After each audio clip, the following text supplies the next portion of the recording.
महाराष्ट्राच्या मातीत दरवर्षी घडतो एक असा सोहळा जिथे लाखो पावलं एका श्रद्धेने चालतात। लाखो ओठांवर एकच नाव असतं, विठ्ठल विठ्ठल, आणि प्रत्येक हृदय भक्तीने भरलेलं असतं।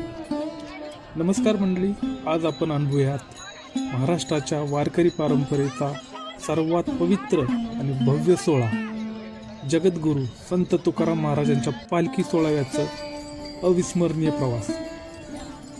देहूनगरीतून पंढरपूरच्या दिशेने निघालेली ही पालखी म्हणजे केवळ एक यात्रा नाही, तर श्रद्धा, क्षमता, सेवा आणि भक्तीचा अखंड प्रवास आहे।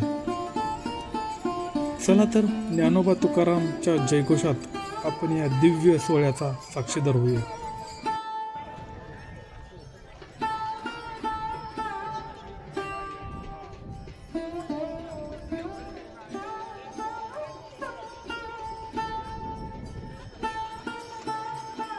ही फक्त पालखी नाही, ही आहे महाराष्ट्राच्या भक्तीचे, संस्कृतीचे आणि अखंड श्रद्धेची ओळख।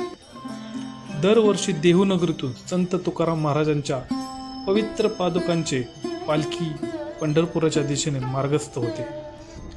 ज्ञानोबा तुकारामाच्या अखंड जयघोषाने संपूर्ण वातावरण भक्तिमय बनते।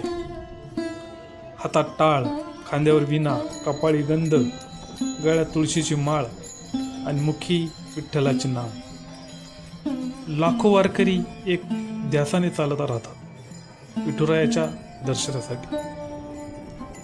या वारी श्रीमंत, गरीब, लहान मोठा, स्त्री पुरुष असा कोणताही भेद नसतो। तेथे प्रत्येक जण वारकरी असतो। सेवा, समता, प्रेम आणि भक्ती याचा हा अद्भुत संगम प्रत्येकाच्या मनाला स्पर्श करून जातो।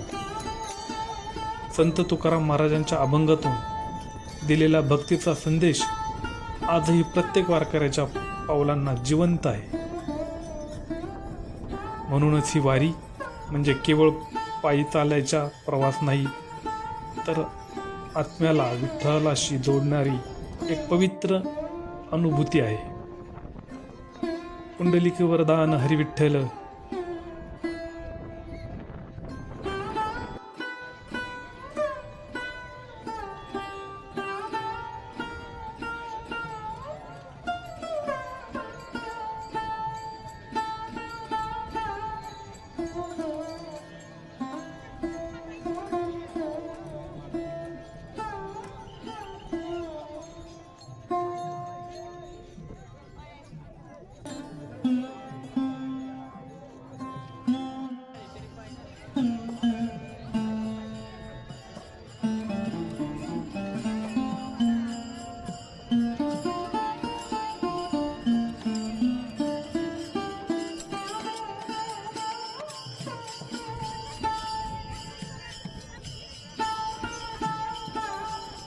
संत तुकाराम महाराजांची पालखी ही केवळ देहूपासून पंढरपूरपर्यंत प्रवास नाही, तर श्रद्धा, समता, सेवा आणि मानवतेचा अखंड संदेश आहे। लाखो वारकऱ्यांच्या पावलांबरोबर चालताना प्रत्येकाला भक्तीचा आणि एकतेचा अर्थ नव्याने समजतो।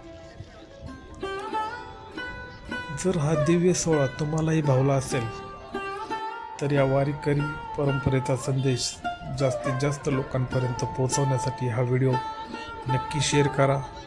अशाच महाराष्ट्राच्या यात्रा, परंपरा, संस्कृती आणि ग्रामीण जीवनाच्या अनोख्या सफरी अनुभवण्यासाठी आमच्या चॅनलला सबस्क्राईब करा, व्हिडिओ लाईक करा, कमेंट करा।